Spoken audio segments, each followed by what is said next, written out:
Bueno, Víctor Maldonado, Víctor, bienvenido, ¿no? Gracias por compartir, porque hay una angustia generalizada, hay un conflicto, aun cuando muchos no lo quieren asumir dentro de este concepto de conflicto. Pero hay una crisis política, pero también una crisis económica tremenda, ¿no? De esto hemos conversado en otras oportunidades, a lo que se suman algunas variables que están, por cierto, y publicadas en la prensa. La variable petrolera, preocupante porque puede haber sanciones, la variable de la venta de los bonos de PDVSA a Goldman Sachs y a Nomura, y ahora al parecer veía en primera página de un diario que Rosneft, la petrolera rusa que tiene el 49,9% de las acciones de Citgo, pudiera venderlas, ¿no? Bueno, hay que recordar que la crisis económica, la realidad tal y como la sienten todos los venezolanos, es el producto del peor manejo posible de la política. Y por eso es que todos los venezolanos saben que para resolver su circunstancia vital necesitan pedir, solicitar y luchar por un cambio político.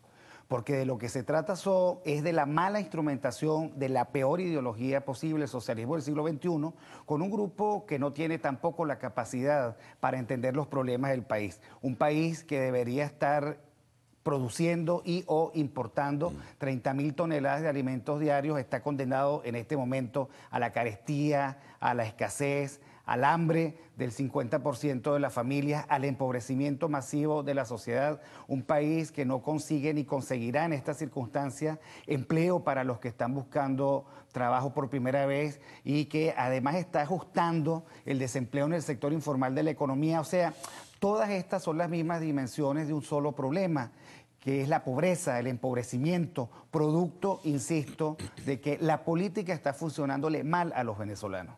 Ahora, en ese sentido, esto que te mencionaba, ¿no? Pudiera agudizarse. Hay una crisis gravísima, inflacionaria, hay un problema grave, tremendo de desabastecimiento y escasez en medicinas y alimentos.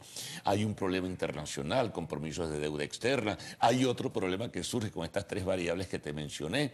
O sea, imagínate una sanción en el área petrolera cuando Venezuela depende el 95% es de su renta, ¿no? Que Estados Unidos diga, mira, no te compro más petróleo. Claro, es el 8%, es el tercer exportador, pero al margen de eso, por allí viene el grueso de los ingresos. Bueno, además porque lo demás lo debe Venezuela, que ha tenido que hipotecar los recursos del país para conseguir Citgo está algo de dinero. hipotecada. Es que el modelo de endeudamiento de los últimos años es endeudamiento con garantías reales, o sea, una hipoteca real del país. Claro. No tanto ya son los bonos soberanos que se emitían sobre la base de la credibilidad de una política seria y estable. Son activos tangibles. Y esto lo único que demuestra es que aquí encontramos un nuevo milagro del socialismo, y es haber arruinado el negocio petrolero, que decían que el mejor negocio petrolero era el mejor negocio era el petróleo bien administrado, el segundo negocio era el petróleo mal administrado, y esto, que es, digamos, un mal negocio para todos, para los venezolanos que ven cómo no se puede manejar una industria como la petrolera tal y como esto la están manejando. Y la verdad es que nosotros vemos un elenco de más de 500 empresas públicas, ninguna de ellas que pueden ser demostradas como ejemplo del capitalismo de Estado. Todas arruinadas, todas con una lógica clientelar, todas a disposición de la revolución y no del país. Y finalmente el gobierno se ha reducido a ser un repartidor ineficiente de bolsas de comida que cobra por adelantado, y que además es con la lógica de la extorsión, porque al final si tú o si alguna zona como el Valle deja de ser chavista, pues entonces no le llegan más las bolsas CLAP. Entonces, si a eso se reduce un gobierno y mientras tanto la gente pide libertades, empleo, medicinas, seguridad ciudadana, y nada de eso está disponible, entonces hay que llegar a la conclusión a la que han llegado todos los venezolanos, que es necesario una renovación de la política, de la lógica política, de la ideología que sustenta a los políticos y por supuesto de un equipo. Caramba, Venezuela que tiene tanta gente tan buena, tantas capacidades, que en donde ponen a un venezolano está asegurado el éxito. Nosotros no tenemos por qué resignarnos a un equipo que no da pie con bola, a un equipo errático, equivocado, profundamente ideologizado, que ha colocado a la revolución por encima de los intereses del país y que por lo tanto nos está condenando a décadas de trabajo inmenso para recuperarnos y a periodos muy largos de muchísima dificultad, claro, sobre todo para la gente pobre. Ahora, eso lleva a pensar que un país puede vivir así. Bueno, tú me dirás, bueno, sí, puede vivir así, dando tumbos, pero esto lleva también a pensar que esto tiene que tener un desenlace, ¿no? Y debe tener un desenlace porque yo no sé si un país puede vivir así. Lo que sí sé es que los venezolanos no quieren vivir así. Cuando uno aprecia en las encuestas que el 80-85% califica mal al gobierno del presidente Maduro. Cuando uno aprecia en las mismas encuestas que el 70% de la gente prefiere mantenerse en la lucha cívica que irse a sus casas a esperar que otro le resuelva el problema. Cuando uno aprecia la escasísima legitimidad de la propuesta constituyente del presidente Maduro, cuando todo el mundo dice que esa es una trampa para imponer definitivamente el comunismo sin eufemismo y sin cortapisas, uno se da cuenta que la gente no quiere vivir así con esto que nos están planteando, sin libertades, sin sistema de mercado, sin derecho de propiedad, sin abundancia institucional, sin autonomía de los poderes públicos, sin una justicia que respete la dignidad del ser humano. Eso no es lo que quieren los venezolanos y por eso los venezolanos están luchando. Los venezolanos, al fin y al cabo, lo que quieren es vivir mejor. Y para vivir mejor ellos saben que necesitan una economía diferente, no esta que les está proponiendo el gobierno nacional. ¿Tú crees que el gobierno se siente fuerte? ¿Porque tiene el poder de las armas o tiene todavía un refugio económico importante? No, yo creo que el gobierno, en la misma medida que utiliza con esta desmesura la represión, es que se siente débil. Porque un gobierno en el que nadie cree, en el que nadie le apuesta en términos de validez y que tiene que utilizar la represión para contener las calles, es un gobierno que está gastando la última mecha de cualquier gobierno, que es el uso de la fuerza.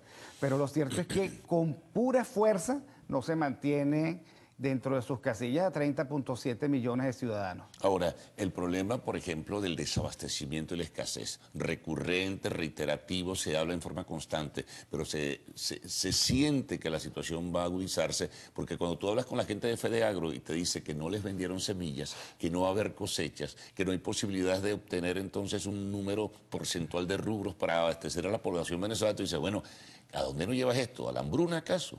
Bueno, es que si tú no te dedicas a gobernar, que es, digamos, la actividad por la cual tú produces oportunidades productivas, y si tú estás obsesionado con una salida fraudulenta como la Constitución, por supuesto el país empieza a desbalancearse como ahora, sí, como la Constituyente. El país empieza a demostrar en el plano de la realidad que hay cosas que faltan.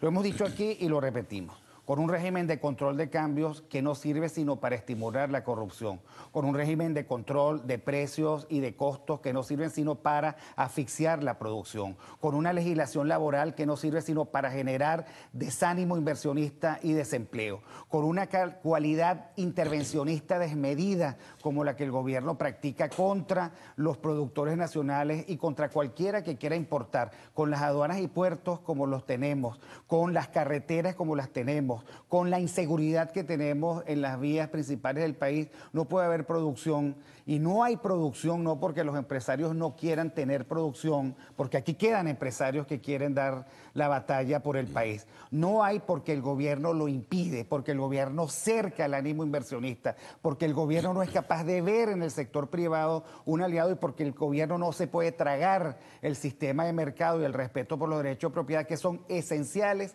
e indispensables para la prosperidad del país. Ahora, por cierto, aprovecho para preguntarte esto de la subasta. Hoy se da a conocer el resultado de la segunda subasta del DICOM. ¿Esto ha movido algo el escenario monetario, cambiario nacional? Mira, en primer lugar no hay confianza. En segundo lugar, repito, 30.000 toneladas de alimentos diarios no se pueden ni producir, ni buscar materias primas, ni importar con 20 millones de dólares a la semana. Este es un país de 30 millones de personas que tienen necesidades que van mucho más allá de eso.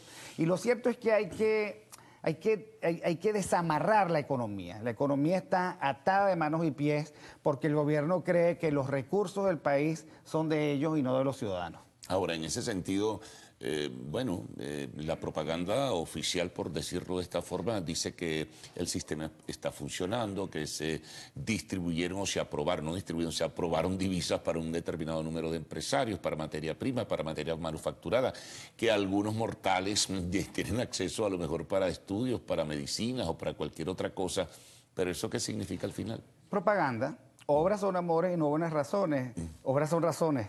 ¿En qué sentido? La realidad dice otra cosa. La realidad dice que más allá de esa pequeña burbujita, de esa vitrina de demostración que le da al ciudadano $500 trimestral, explícame tú para qué sirven, ¿ok?